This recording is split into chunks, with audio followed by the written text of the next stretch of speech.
बिस्मिल्लाहिर्रहमानिर्रहीम। नाज़रीन कराम अस्सलामु अलैकुम और किसान दोस्त ज़राई चैनल में आप सबको खुश आमदीद। मैं हूं चौधरी मोहम्मद नईम और आज की इस वीडियो में मैं धान के काश्तकारों को धान की काश्त के मुतल्लिक़ मुकम्मल मालूमात दूंगा और इस वीडियो में धान की काश्त, बजरिया बीज और धान की काश्त, बजरिया लाभ के बारे में मुकम्मल आगाही दी जाएगी। तो दोस्तों, जैसा कि आप जानते हैं, धान की काश्त का मौसम शुरू हो चुका है और लोग पनीरी की काश्त के लिए तैयारी कर रहे हैं। लिहाजा मैं भी ज़मीन की तैयारी के साथ धान की पनीरी की काश्त कर रहा हूं। आज इस वीडियो में मैं स्टेप बाय स्टेप आपको धान की काश्त के बारे में मुकम्मल मालूमात दूंगा।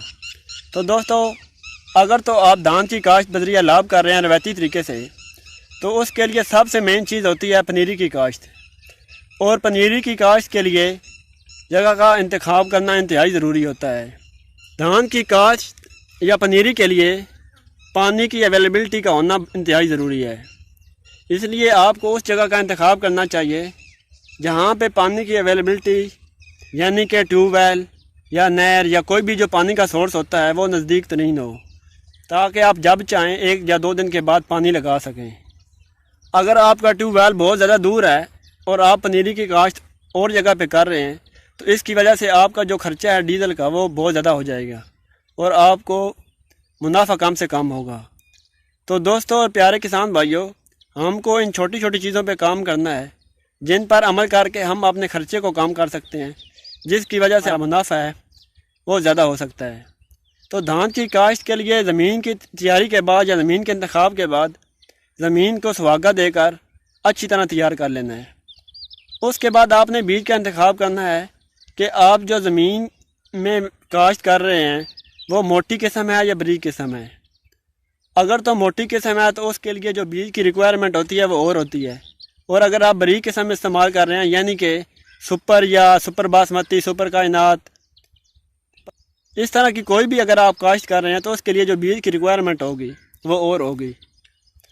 अमूमन देखा गया है जो बेस्ट बीज की रिक्वायरमेंट है वो बारीक या छोटी अक़साम के लिए 4 किलोग्राम फ़ी एकड़ है, जबकि मोटी अक़साम के लिए 8 किलोग्राम फ़ी एकड़ है।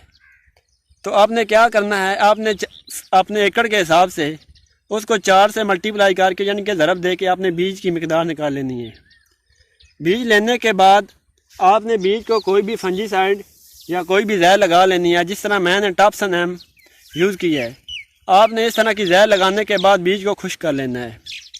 बीज को खुश्क करने के बाद आपने जो बीज है उसको 1 किलोग्राम फ़ी मरला के हिसाब से फील्ड में ऐसे अप्लाई करना है कि आपके पूरे फील्ड में यकसां जो बीज है वो गिरे, यानी कि बराबर मिकदार में। इसके लिए आपको एक एक्सपर्ट बंदा चाहिए होता है जिसके पास इतना एक्सपीरियंस हो कि वो आसानी के साथ और सही तरीके से जो बीज है उसका फैलाव कर सके। तो दोस्तों, बीज को इस तरह ज़मीन में बिखेरने के बाद आपने हल बिल्कुल नहीं चलानी। आपके पास गोबर, खुश्क जो गोबर होती है जानवरों वाली, वो लेकर आपने फील्ड के ऊपर डाल देनी है, जैसा कि आप वीडियो में देख सकते हैं। इस तरह गोबर डालने के बाद आपने खेत को पानी लगा देना है।